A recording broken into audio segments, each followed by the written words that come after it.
Kabanata 501. Nang makita ng iba si Demon na sumusugod, walang nang ahas na lumapit dahil natatakot silang atakihin ng Demon. Sa tuwing nagsimulang makipag-away ang Freak na ito, wala siyang nakikilala. Inilabas ni Demon ang kanyang mahabang dila at agad na lumipat sa likod ni Thomas. Iniabot niya ang kanyang mga kuko sa leeg ni Thomas na parang mga kutsilyong bakal. Gusto kong kumain. Iyon ang unang pagkakataon na natakot si Emma para kay Thomas. Napakabilis ni Demon na halos hindi niya masundan ang mga galaw nito. Magiging napakahirap kahit para kay Thomas na harapin siya, tama ba? Gayunpaman, kalahating hakbang lang si Thomas at madali siyang nagtago mula sa pag-atake ni Demon. Ha? Nagkataon lang ba? Hindi naniniwala si Demon na mas mabilis kumilos si Thomas kaysa sa kanya. Agad siyang lumipat kay Thomas, ngunit naramdaman niya ang matinding kalupitan mula kay Thomas sa susunod na segundo na iyon. Sa sandaling iyon, naramdaman niyang maaari siyang mamatay kapag hindi siya nagtago. Bang! Pilit na napaatras ng ilang hakbang si Demon kay Thomas para lumayo ng ilang metro sa lalaking ito at tinitigan niya si Thomas. Mula sa gilid, hinihit-hit ni Burning Beard ang sigarilyo at malakas na sinabi, "Demonyo, ano ang nangyayari sa iyo?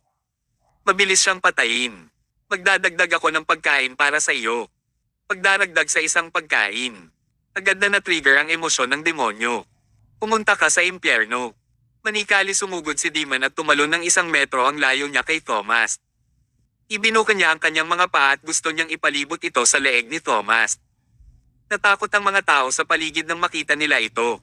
Sila ay lubos na pamilyar sa paglipat na ito. Ito ang ultimate move ni Demon, sinasakal. Ang mga taong binalot ng mga paa ni Demon ay walang alinlangan na mamamatay. Ginamit niya ang ultimate move niya sa sandaling kumilos siya, kaya tiyak na mamamatay si Thomas. Gayunpaman, habang iniisip ng lahat na walang alinlangan na mamamatay si Thomas, bigla siyang nawala at walang nahuli si Demon. Bago sumagot si Demon, hinawakan ni Thomas ang buhok ni Demon mula sa likod. Hinawakan ni Thomas ang balikat ni Demon gamit ang isang kamay habang hinahawakan ang kanyang buhok gamit ang isa pang buhok. Masyado kang madumi.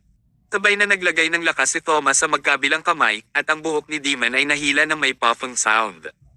Nagdugo tuloy siya. Pilit na hinawi ang kanyang buhok. Ang sakit na iyon ay grabe. Napasigaw si demonyo sa sobrang sakit. Gusto niyang tumakas kay Thomas, ngunit hindi niya ito nagawa. Siya ay kontrolado ni Thomas at ang kanyang buhok ay hinaila na naman. Bawat sigaw niya ay tumatak sa tenga ng lahat. Ang eksenang ito ay parang ang demonyo ay tumatanggap ng parusa sa impyerno. Nakaramdam ng takot ang lahat sa eksena. Nasa mundo pa ba sila ng tao ngayon? Hindi ba talaga impyerno ang lugar na ito? Makalipas ang 1 minuto, lahat ng buhok ni Demon ay hinawi. Puno ng dugo ang kanyang ulo at namamaos ang boses dahil sa walang tigil na pagsigaw. Pinitawan siya ni Thomas. Nanghina ang demonyo at nahulog sa sahig na parang gulong na flat. Natigilan si Burning Beard. Niyon ay si Demon, ang nakakatakot na lalaking nag-rank sa una. Ganun lang ba kadaling patayin siya? Kahit si Demon ay hindi nakalaban kay Thomas, lalo pa ang ibang tao. Ghost. Isa siyang multo. Hindi na ako lumalaban. Gusto ko nang umuwi. Ang mga Alapiers ay natakot sa kanilang talino tulad ng mga hayop sa gubat na tumatakbo palayo pagkatapos ng isang putok ng baril. Si Thomas lamang ang maaaring makatakot sa isang grupo ng mga tao. Napakalakas ni Thomas kaya ito ang unang pagkakataon na napagtanto ni Burning Beard na may ganitong nakakatakot na tao sa mundong ito. Kabanata 502. Tumingin si Thomas kay Burning Beard at maluwag na nagtanong. Ano ang balak mong gawin ngayon? Natakot si Burning Bear sa kanyang talino, ngunit imposible para sa kanya na magbigay ng refund. Natural, hindi rin niya sila bibigyan ng sapat na stock. Kaya naman, kaya lang niyang tiisin ito. Dito ka na lang maghintay. Tinatawagan ko ang ibang tao ngayon. Hindi siya pinigilan ni Thomas. Sa halip, pumanap siya ng pwesto at umupo. Sige, pwede mo na silang tawagan. Maghihintay ako dito. Iyon ay napakawalang galang. Sinabi ni Burning Beard kay Tiger, tawagin mo ang ilang tao. Mabilis. Mukhang naagrabyado si Tiger. Bro, sinong tatawagan ko? Tumakas na ang mga Alipors. Sino pa ang meron tayo? Sabi ni Burning Beard, kahit ano, tawagan lang ang mga tao. Kahit na kailangan nating magbayad, kailangan mo rin silang tawagan. Hindi natin pwedeng masira ang sitwasyon ngayon. Sige. Kinuha ni Tiger ang phone niya at tumingin. Kuye, pwede kong tawagan ang mga miyembro ng pamilya Cohen. Ang pamilya ay maraming miyembro, kaya dapat nilang hawakan si Thomas. Okay, bilasan mo na. Sa oras na tumawag si Tiger para sa tulong, mabangis na sinabi ni Burning Beard kay Thomas, sa tingin mo ba ay magaling ka sa pakikipaglaban, kaya maaari mong baliwalain ang lahat. Hayaan mong sabihin ko sa iyo, ito ang Glorious Sun at ang aking teritoryo. Hindi mo pa turn para kumilos ng wild dito. Maghintay lang. Tinatawagan ko ang mga tao mula sa pamilya Cohen na pumunta ngayon. Ang pamilya Cohen ay isang malaking pamilya sa Glorious Sun at napakalapit din nila sa akin. Kapag dumating sila mamaya, malalaman mo kung ano ang ibig sabihin ng hindi na mabuhay o mamatay. Ang pamilya Cohen. Napangiti ng mahina si Thomas habang umiling. Nanatili siyang tahimik habang tahimik na naghihintay. Sa loob ng kalahating oras, isang malaking grupo ng mga tao ang sumugod. Sila ang mga miyembro ng pamilya Cohen. Agad namang sumulong si Tiger at binati sila, "Buddies, you're finally here." This time, ang target ay ang lalaking nakaupo doon, si Thomas Mayo. Patayin siya. Ang aming pinuno ay handang magbayad kahit magkano dito. Ang mga miyembro ng pamilya Cohen ay hindi tumingin sa kanya ng direkta habang sila ay direktang naglalakad patungo kay Thomas. Si Burning Beard ay lihim na nakaramdam ng labis na kasiyahan. Napakaraming tao. Dapat kaya nilang harapin si Thomas, di ba? Sino ang makakaalam? Dahil sa sumunod na sitwasyon, nalaglag ang panga ni Burning Beard sa gulat. Matapos lumapit ang mga miyembro ng pamilya Cohen kay Thomas.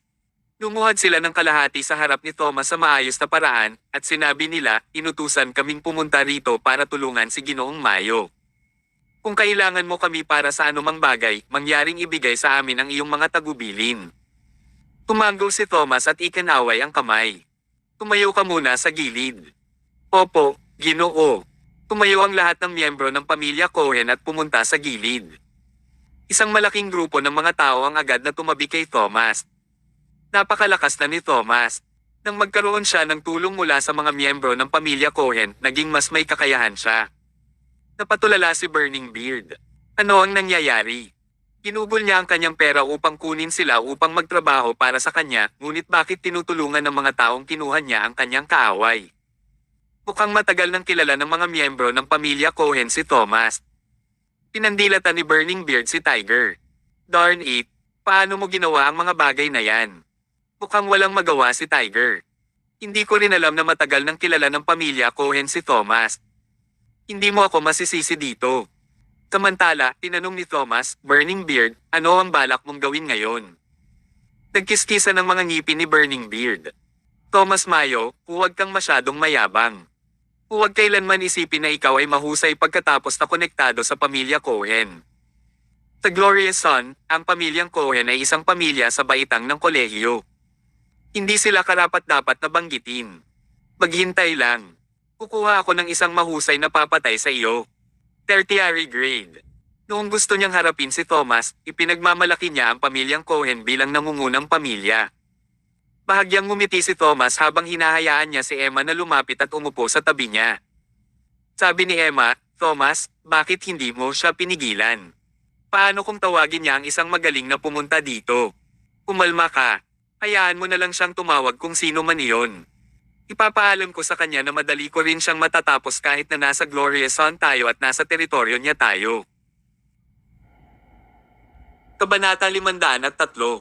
Ang kumpiyansa na iyon ay simbolo ng isang malakas na tao.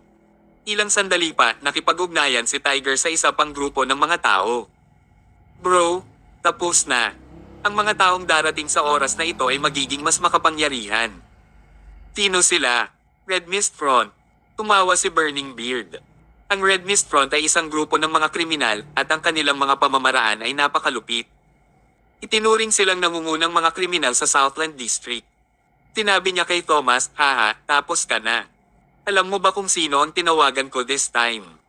Kung sasabihin ko sa iyo, matatakot ka. Sila ay Red Mist Front." "Red Mist Front? Alam mo ba? Iyan ang namumukod tanging nangungunang organisasyon sa Southland District. Kung nandito sila, mamamatay ka." Umunat ang noo ni Thomas. Pinayagan niya si Burning Beard na tawagan ng mga tao. Bakit niya tinawag ang lahat ng taong pamilyar sa kanya? Red Mist Front. Haha. Tahimik na nakaupo si Thomas at tila hindi siya natatakot. Palihim ng ngini siya ni Burning Beard. Magpanggap ka lang. Pagdating ng Red Mist Front mamaya, tingnan natin kung paano ka pa magpapanggap. Sa loob ng kalahating oras, narinig ang dagindong ng mga motor. 12 ng mga motorbike ang pinapasok sa pabrika. Ang pinuno ng Red Mist Front, si Cadel Evans ay nagmamadaling lumapit. Mukha siyang nataranta habang nagtanong, Burning Beard, sinabi mo bang nandito si Thomas Mayo? Natuwa si Burning Beard. Nang makita niya ang nag-aalalang itsura ni Cadel, nahulaan niyang may sama ng loob si Cadel kay Thomas. Haha, magagamit niya si Cadel para patayin si Thomas nang hindi nagsusumikap. Tinuro niya ang lugar na hindi kalayuan at sinabing, oo, nandoon si Thomas. Napatingin si Cadel. Ha, si Thomas talaga. Siya ay walang awa na tinuruan ni Thomas noon at naisipan niyang magtago sa Glorious Sun sandali. Tinong makakaalam na nandoon din si Thomas pagkatapos niyang pumunta doon hindi pa nagtagal. Inakala ni Cadel na susugurin si Thomas kaya namutla ang kanyang kutis sa takot. Tabik siyang naglakad patungo kay Thomas at sinundan din siya ng kanyang malaking grupo ng mga alipors. Tumawa si Burning Beard at sinabing, Thomas Mayo, kilala mo ba kung sino ang lalaking ito? Ito ang sikat na Mr. Cadel Evans sa Southland District. Siya ang pinuno ng Red Mist Front. Nagsisisi ka na ba ngayon?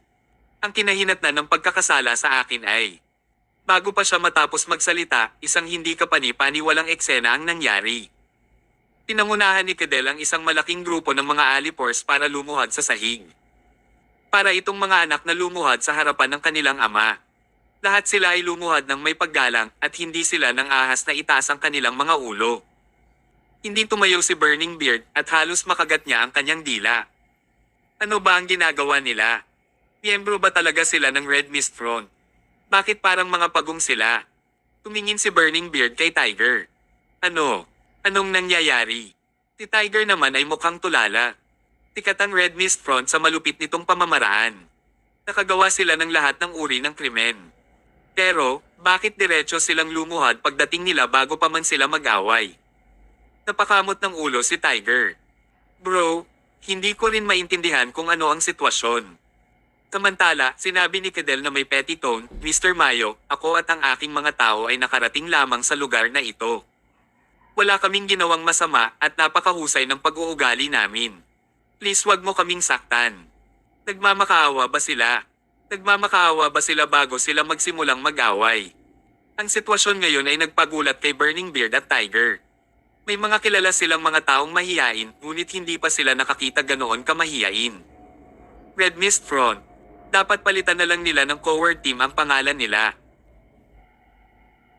Kabanata 504. Tumawag si Burning Beard ng dalawang grupo ng mga tao na lumapit, ngunit ang dalawang grupo ay walang silbi. Galit na galit iyon sa kanya. Siya ay nasa Glorious Sun sa loob ng maraming taon at hindi siya nahihiya ng katulad ngayon. Napangiti ng mapait si Thomas habang umiiling.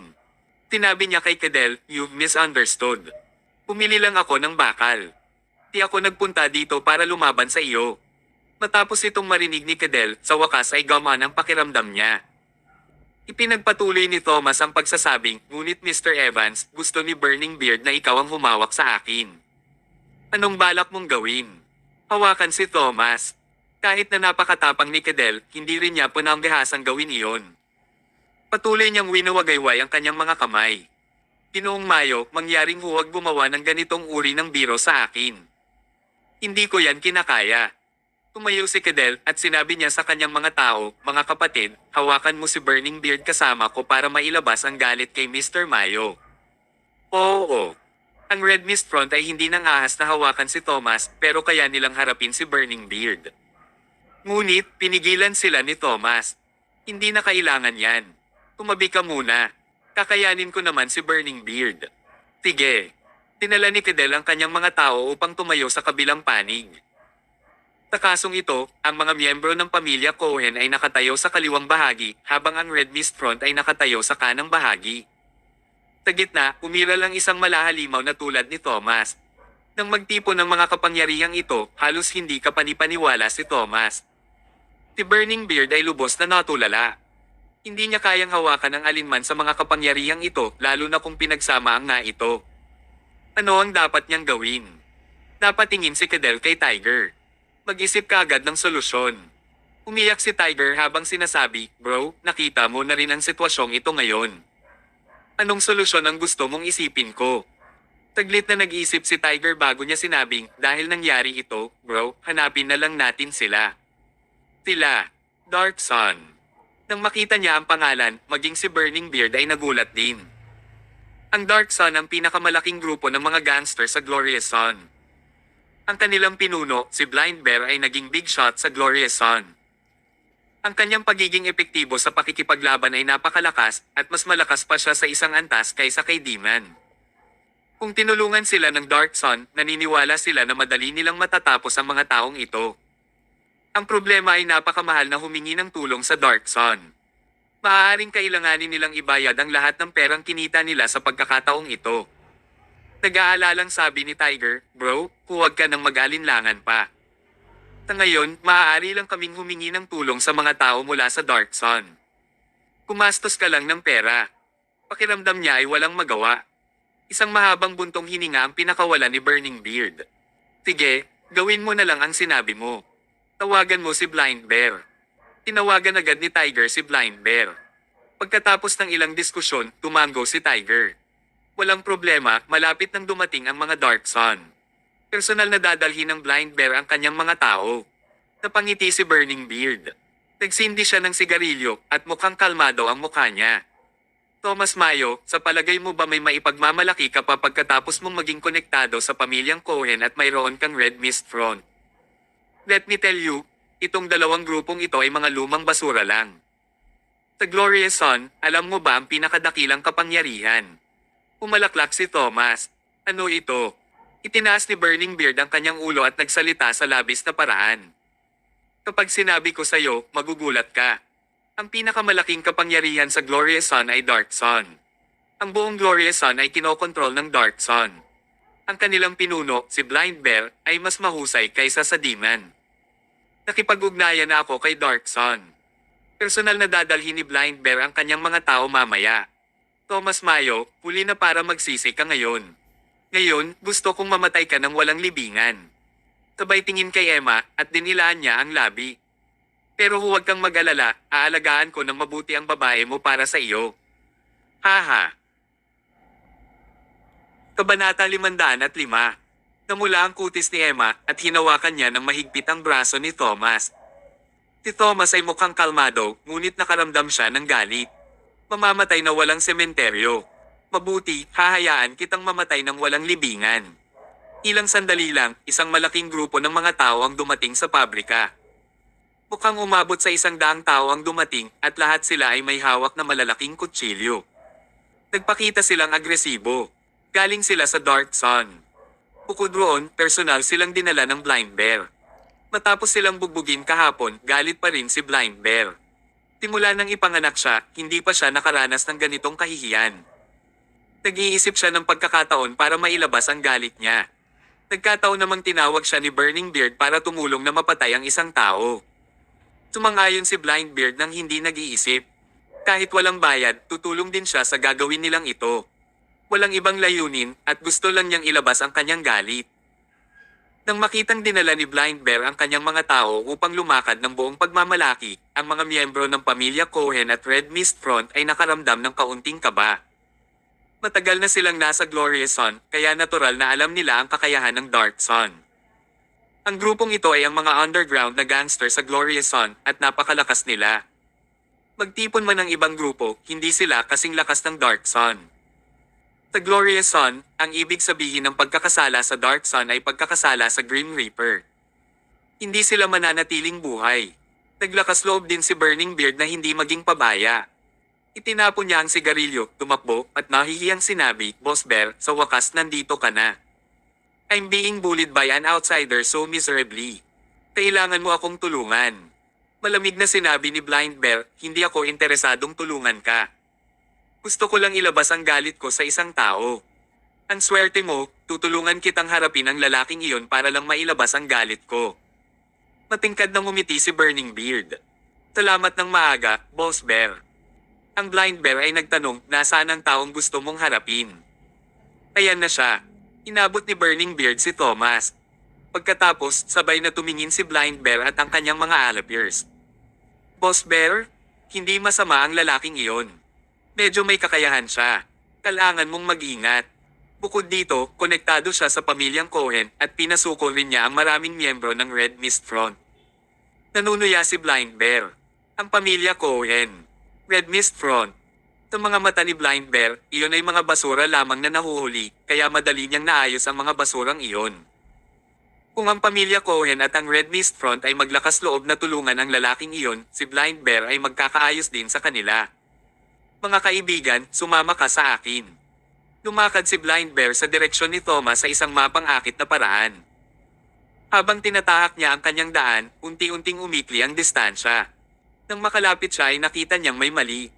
Naramdaman ni Blind Bear na medyo pamilyar ang lalaking nakaupo sa di kalayuan na parabang nakita niya ito sa ibang lugar. Dahil short-sighted si Blind Bear, hindi niya ito makita ng malinaw kapag nasa malayong ito. Kaya naman, ang kanyang curiosity ang nagtulak sa kanya upang mas mabilis na pumunta sa harapan at makita ito ng malinaw. Nang sa wakas ay 10 metro na ang layo, nakita na niya ang tunay na anyo ng tao, ngunit natigilan din siya. Dahil ang lalaking nasa harapan niya ay ang lalaking nagpahiya sa kanya kahapon. Ito ang lalaki. Si Blind Bear ay tumayo at hindi siya nang ahas na humakbang pasulong. Naaalala pa rin niya ang nakakatakot na kakayahan ng lalaking ito. Hindi siya tao. Isa siyang Diyos mula sa langit. Hi, nagkita ulit tayo. Nagkusa si Thomas na sabihing, Blind Bear, kumusta ka na? Biglang nagsalita si Thomas na ikinasindak ni Blind Bear. Marahil dahil sa kanyang instinct o ibang dahilan, napabuntong hininga si Blind Bear sa gulat. Sa harap ng 100 tao, mariin siyang lumuhad sa harap ni Thomas ng may kabog. Tapos, lumuhad ulit ang isa pang tao. Kabanata 506. Ang biglaang pagbabago ay nangulat sa lahat sa site. Ang Blind Bear, na siyang pinuno ng mga gangster sa Glorious Sun, ay lumuhad sa harap ng isang tagalabas. Anong klaseng pamamahiya at insulto iyon? Kung ang mga miyembro ng pamilya Cohen ay lumuhad dahil sa kanilang koneksyon at ang mga miyembro ng Red Mist Front ay lumuhad dahil sa takot, ano ang dahilan ng Blind Bear na lumuhad? Hindi talaga maintindihan ni Burning Beard. Mula sa kanyang pananaw, ang Blind Bear ay isang napakahusay na tao sa pakikipaglaban dahil maaari niyang sirain ang sinuman. Gayunpaman, ang lalaking lubhang napakahusay sa laban ay lumuhad sa harap ni Thomas sa harap ng napakaraming tao. Ang Blind Bear ay ganap na natigilan. Kahit ang Blind Bear ay hindi nakayanin si Thomas, kaya sino pa ang tatapat kay Thomas? Sa Glorious Sun, wala nang ibang tao na muli niyang matawagan. Naramdaman din ni Blind Bear na wala na siyang kumpiyansa. Ngunit, nang gusto niyang tumayo, tinitigan niya si Thomas sa mga mata at agad niyang binitawan ang ideyang tumayo. Hanggat naglakas loob siyang bumangon, papatayin siya ni Thomas. Alam na alam niya kung gaano kagaling si Thomas. Sa kabilang banda, si Burning Beard ay hindi makangiti. Lumingon siya, tumingin kay Tiger, at nagtanong. Nanaginip ba ako? Bakit lumuhad ang Blind Bear kay Thomas? Si Tiger naman ay mukhang tulala. Nagdilim ang kanyang ekspresyon nang sabihin niya, Bro, nasaktan ba natin ang isang tao na hindi dapat natin nasaktan? Ganito ba? Hindi ito maintindihan ni Burning Beard. Bakit hindi nila magalusan si Thomas? Hindi ba siya isang alligators lamang na ipinadala ng pamilya Hill upang protektahan si Emma? May kakayahan lang siya ng martial arts. Bakit ni hindi siya magalusin? Kalimutan ng pananakit kay Thomas, kahit na sinaktan ni Burning Beard ang pamilya Hill, hindi rin siya matatakot. Pero sa totoo lang, natalo na talaga siya ngayon. Ang pamilya Cohen, Red Mist Front, at Dark Sun ay ang mga tulong na tinawagan niya para sa tulong. Sa huli, sila ay naging mga katulong ni Thomas. Matagal nang humingi ng tulong si Burning Beard, ngunit tinulungan niya si Thomas na tumawag ng malaking grupo ng mga katulong. Ito ang naging dahilan para matrap siya. Lumuhad ang Blind Bear at natural na hindi nang ahas na gumalaw ang mga tao ng Dark Sun. Hindi pa nila nakita ang kanilang pinuno na napahiya ng sobra. Gayunpaman, malinaw sila tungkol sa isang bagay. Habang si Blind Bear ay takot na nakaluhod, ibig sabihin ay sobrang nakakatakot ang kalaban. Hindi rin tumingin si Thomas kay Blind Bear. Hinayaan niya lang na tahimik na lumuhad si Blind Bear doon. Pagkatapos, sinabi niya sa Burning Beard, mukhang hindi ka matutulungan ng Dark Sun. Burning Beard, maaari kang magpatuloy sa pagtawag para sa tulong. Tumatawag para sa iba pang tulong. Hindi alam ni Burning Beard kung dapat ba siyang umiyak o tumawa. Hindi man lang mahawakan ng Dark Sun si Thomas, kaya paano siya matutulungan ng ibang tao. Bukod dito, ang mga taong natagpuan niya ay naging mga katulong ni Thomas. Parang maiiyak na si Burning Beard.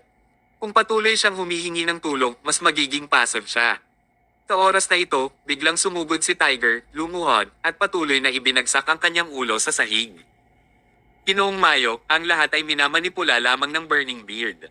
Siya yung nagutos para bigyan ka ng mga defective stocks. Inosente ako. Sa makatuwid, Ginoong Mayo, mangyaring iligtas mo ako.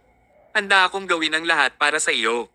Nang makita ni Tiger na may mali, agad niyang ipinagkanulo ang kanyang pinuno at sumilong sa kalaban.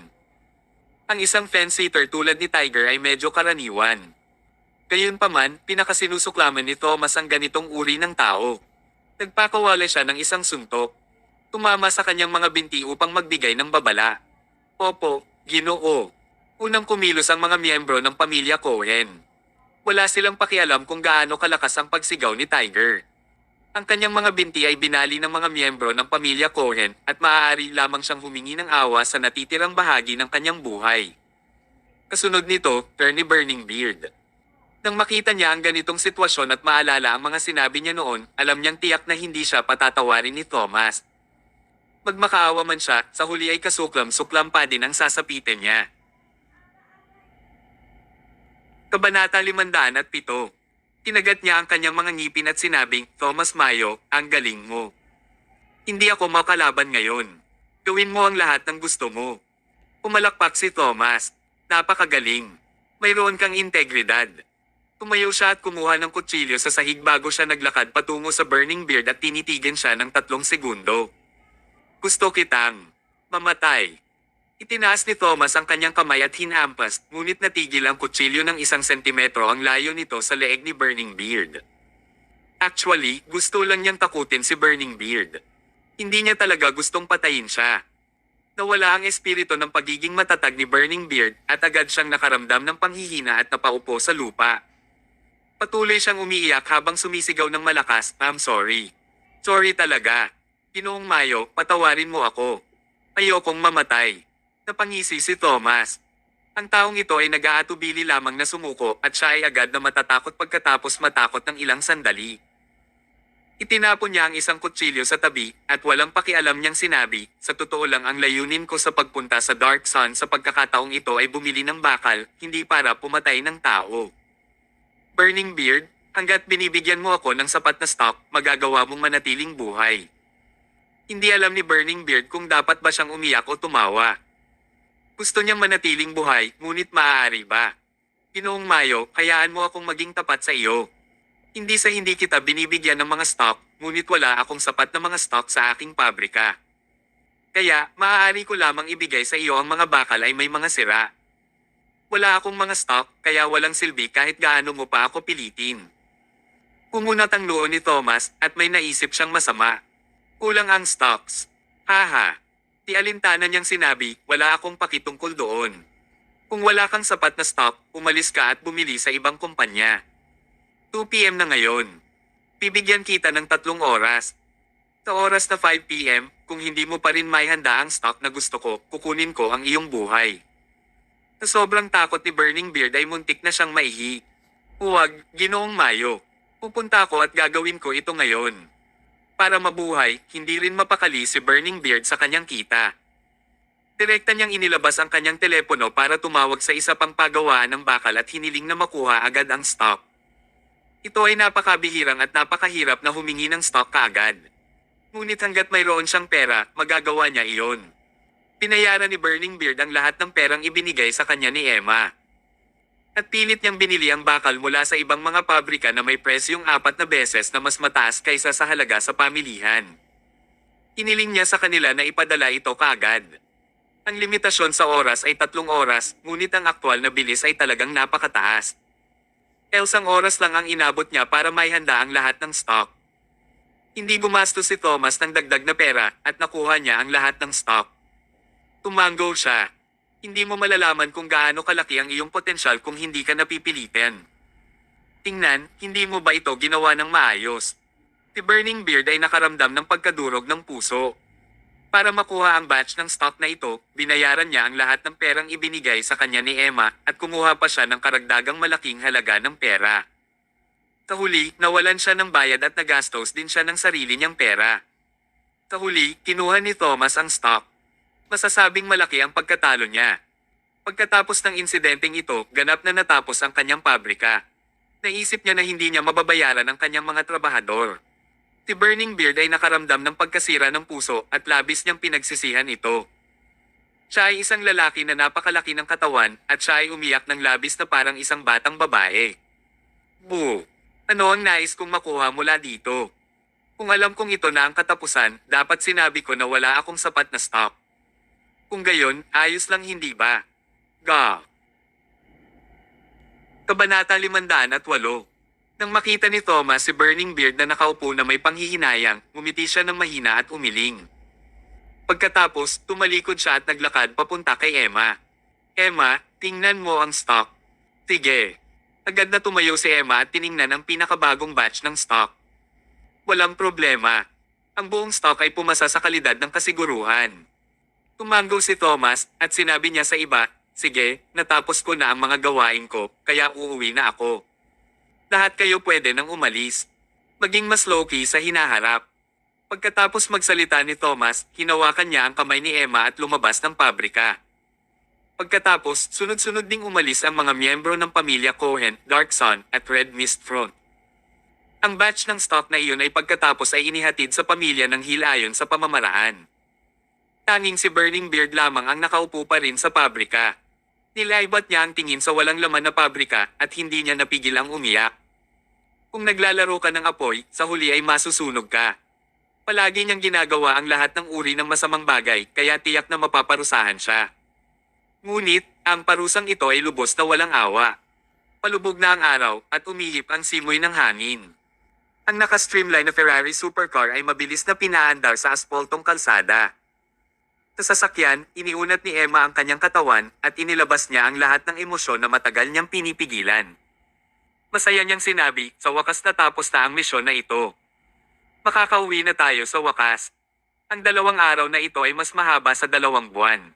Tumingin si Emma kay Thomas. Salamat sa tulong mo sa pagkakataong ito. Kung mag-isa akong pumunta doon, sa tingin ko ay hindi ko matatapos ang misyon at baka nasakripisyo rin ako. Ito ay tama. Nang isipin ni Thomas ang katakutin ng pabrika at ang estilo ng pagtatrabaho ni Burning Beard, ano kaya ang nangyari kay Emma kung siya ay nag-iisa? Kahit na hindi siya namatay, siya rin ay maiiwan doon. Kapag ang isang napakaganda na babae tulad niya ay pumunta sa Glorious Sun ng mag-isa, ito ay lubhang mapanganib. Sa pakikipag-usap tungkol doon, malinaw na naramdaman ni Emma na naging malungkot ang ekspresyon ni Thomas. Tanong ni Emma, Thomas, mukhang malungkot ka. Anong mali? Nanatiling tahimik si Thomas ng ilang sandali bago niya pinigilan ang kanyang galit. At sinabi niya sa malalim na boses, Emma, hindi mo ba naisip na ang misyon na ito ay tila lihim na ginawa ng isang taong may galit sa iyo? Ha! Actually, naramdaman din ni Emma iyon pero ayaw niyang aminin. Kung siya ay itinakda ng ibang tao, sino pa kaya sila? Maaaring sila Richard, Harvard, at Jade. Ngunit, sila ang kanyang pamilya at sila ay magkamag-anak. Sinabi ni Thomas, imposible para sa isang napakatalino na tao tulad ng iyong lolo na hindi alam kung gaano mapanganib ang Glorious Sun at ang karakter ni Burning Beard. Bukod dito, maaari talaga siyang magpadala ng ibang tao. Bakit kanya pinaponte? Hinayaan ka pa niyang pumunta mag-isa. Kahit paano natin isipin ito, hayag na may balak silang isang bagay dito. Namutla din ang kutis ni Emma. Nang mapag-isipan niya ito, naramdaman niya na tila sinadya ni Richard na pumunta doon si Emma at mamatay. Gusto lang ni Richard na paglaruan siya dati, pero iba na ang pagkakataong ito. Gusto talaga ni Richard na patayin si Emma. Lolo, hindi niya gagawin iyon, tama. Sa oras na ito, hindi pa rin handang aminin ni Emma ang katotohanan. Napakabait niya na talagang ayaw niyang maniwala na gustong patayin siya ng kanyang lolo. Siya ang biological granddaughter ni Richard. Sabi ni Thomas, Emma, may napagtanto ka ba? Sinabi ni Burning Beard na wala siyang sapat na stock. Tumango si Emma. Pumalaklak si Thomas. Bilang padre de pamilya, bilang taong nagdadala ng misyon sa pagbili, hindi ba talaga alam ng lolo mo ang available na stock ni Burning Beard? Malinaw niyang alam na walang sapat na stock ang Burning Beard, ngunit gusto pa rin niyang bumili ka ng doble ng halaga. Anong ibig sabihin yan? Kapag pinag-isipan nilang mabuti, sobrang nakakatakot. Nangangahulugan ito na ayaw ng lolo ni Emma na tapusin ni Emma ang kanyang misyon sa simula pa lang. Sa pagkakataong ito, imposible rin na makumplito ni Emma ang misyon kahit na makabalik siya ng buhay. Kabanata 509. Nagkaroon din ng mali sa perang ibinigay ni Richard. Kung pumunta sila para sa isang normal na deal gamit ang pera na ibinigay ni Mr. Hill Sr., maaari lamang silang bumili ng 2 katlo ng bakal. Imposibleng makumplito ang misyon. Na nangangahulugan na ang problema ay umiral sa acquisition target, available na stock, o kahit na ang pagbabayad. Ang anumang aspeto ay mapanganib, pagsabayin mo pa ang 3 problemang ito na umiral. Marahil ay walang posibilidad na makumplito ang buong misyon ayon sa teorya. Kung hindi dahil kay Thomas, kawawa naman ang kinahinatnan ni Emma sa pagkakataong ito. Kahit na makabalik siyang buhay, makakatanggap din siya ng malaking parusa dahil hindi niya makumplito ang misyon. Masyadong malupit ang kanyang lolo sa pagkakataong ito. Paano niya nagawa ang ganoong bagay sa kanyang apo? Si Emma ay mabait at hindi tanga. Matapos itong maingat na pag-aralan ni Thomas, naunawaan din niya ang kalubhaan ng sitwasyon. Nahulaan niya na talagang gustong patayin ni Mr. Hill Sr. si Emma sa pagkakataong ito. Lolo, puno ng galit ang mga mata ni Emma. Ang Hill family, office building, the chairman's office. Tahimik na nakaupo si Richard sa kanyang upuan at puno ng tuwa ang kanyang mukha. Pangalawang araw na ngayon, ngunit wala pa siyang natatanggap na balita tungkol kay Emma. Parang nasa panganib na si Emma. Hindi pa niya itinaas ang isang daliri, ngunit nagawa niyang pangalagaan si Emma sa tulong ng isang third party. Iyon ay dahilan kaya naging komportable siya. Sa sandaling iyon, nagmadaling pumasok sina Harvard at Jade. Hindi masayang nagtanong si Richard, bakit ka ba natatarante? Mabilis na sinabi ni Harvard, Lolo, nakatanggap lang kami ng notification. Pauwi na si Emma ngayon. Ano? Inaplos ni Richard ang kanyang balbas. Nakatakas siya sa Burning Beard. Imposible ito. Sabi ni Jade, siguro ay iba ang tipo ng Burning Beard kaya hindi nahuli ni Emma ang kanyang mga mata. Napabuntong hininga si Richard. Hindi niya maalis si Emma base sa orihinal na plano. Dahil dito, medyo nalungkot siya. Gayunpaman, agad siyang ngumiti ulit. Maaari siyang bumalik, so I guess tumakas lang siya. Imposibleng makumplito niya ang misyon na itinalaga ko sa kanya. Hindi sapat ang stock at pera. Ano ang maaari niyang gamitin upang makumplito ang misyon? Pagbalik niya mamaya, makikita mo kung paano ko siya parusahan.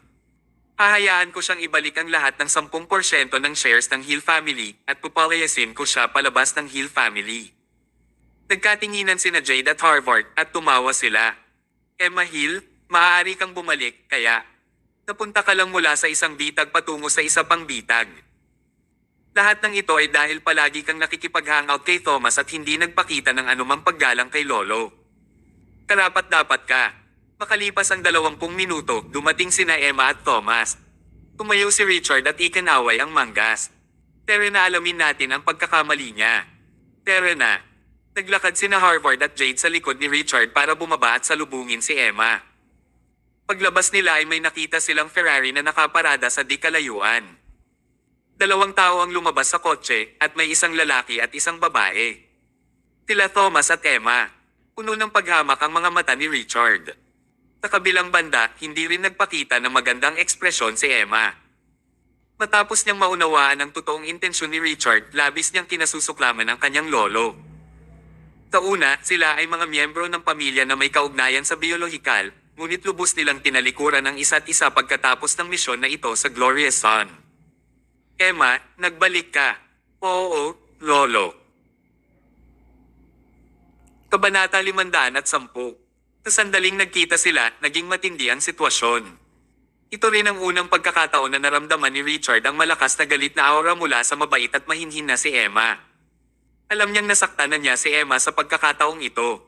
Ngunit, ano ang magagawa niya? Pagkatapos ng lahat, siya ay isang junior lamang sa pamilya ng Hill at isang kawani sa Hill Manufacturing Company. Gaano man siya kagalit, ano pa ang magagawa niya? Malamig na tinitigan ni Richard si Emma. Kumusta ang gawaing itinalaga ko sa iyo? Sa totoo lang, ang tanong na ito ay ganap na hindi kailangan. Sa opinyon ni Richard, ang misyon ay talagang isang kabiguan. Ang tanong na ito ay isang kagandahang loob lamang. Inihanda na niya ang script para bastyusin si Emma sa harap ng mga tao mamaya. Papagalitin niya ito hanggang sa puntong hindi na nito itaas ang ulo at sipain siya palabas ng pamilya Hill. Lahat ay nasa plano ni Richard. Hinihintay na lang niya na sabihin ni Emma na nabigo siya. Gayunpaman, walang pakialam na sinabi ni Emma, handa na ang stock at inihahatid na ito ngayon. Darating ang lahat ng stock bago mag 8 PM ngayong gabi. Biglang nagbago ang ekspresyon ni Richard. Ang mga salita ni Emma ay tumusok sa kanyang puso tulad ng isang matalim na palaso na naging dahilan upang hindi niya makayanan ang sakit. Ginawa ba niya ito? Paano ito nangyari? Ito ay dapat na isang kasinungalingan. Siguradong nagsisinungaling si Emma. Emma, kinumplito mo ba talaga?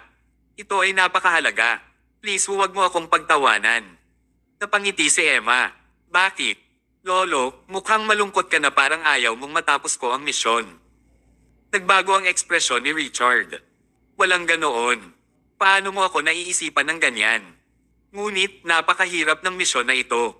Matagumpay mong natapos ang misyon kaya sa tingin ko ito ay... medyo hindi ka panipaniwala. Lumapit si Jade. Mukha rin siyang gulat na gulat. Sa teorya, imposibleng makumplito ang misyon.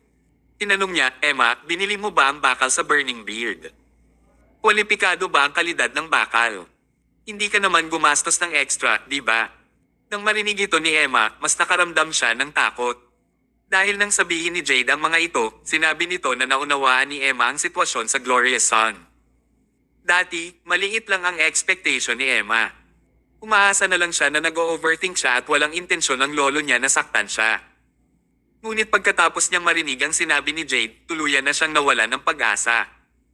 Walang kalungkutan na mas masahol pa kaysa sa pakiramdam ng kawalan ng pag-asa. Nalungkot at kinasusuklaman ni Emma ang ganitong uri ng mababa at walang kahihiyang pag-uugali mula sa kanyang pamilya. Malamig niyang sinabi, huwag kang mag-alala, hindi ako gumastos ng dagdag na pera mula sa kumpanya at maingat kong sinuri ang lahat ng stock. Ang lahat ay pumasa sa kalidad ng kasiguruhan. Ito ay impossible. Pakiramdam ni Harvard ay niloloko lamang sila ni Emma. Sumugod siya at sinabing, Emma, huwag mong subukang magsinungaling sa amin. Kung hindi mo ito natapos, sabihin mo na lang sa amin. Okay lang kahit aminin mo. Ngunit kung sinusubukan mo lamang na kumilos at pilit na sasabihin na natapos mo ito kahit na hindi mo talaga nagawa, hindi ka kakawaan ni Lolo. Napangisi si Emma. Na-bluff man ako o hindi, malalaman mo ito sa lalong madaling panahon. Sa oras na ito, wala itong saysay kahit na muli silang magtalo. Itinaway ni Richard ang kanyang mga kamay. Malamig sa labas at pagod din si Emma pagkatapos ng buong araw. Tara na, maghihintay tayo sa lobby. Hanggat naghihintay sila hanggang alas 8 ng gabi, malalaman nila kung ano ang nangyayari. Malalaman nila kung magagawa ni Emma ang misyon. Kung gusto lang ni Emma na mapanatili ang kanyang dignidad at magsinungaling na natapos na niya ang misyon, mas mabuti iyon at mas may sapat na dahilan si Richard para itaboy si Emma. Bago ito, maingat na sinuri ni Richard ang iba't ibang mga hakbang. Walang problema. Walang posibilidad na makumplito ang misyon. Lihim na napangiti si Richard.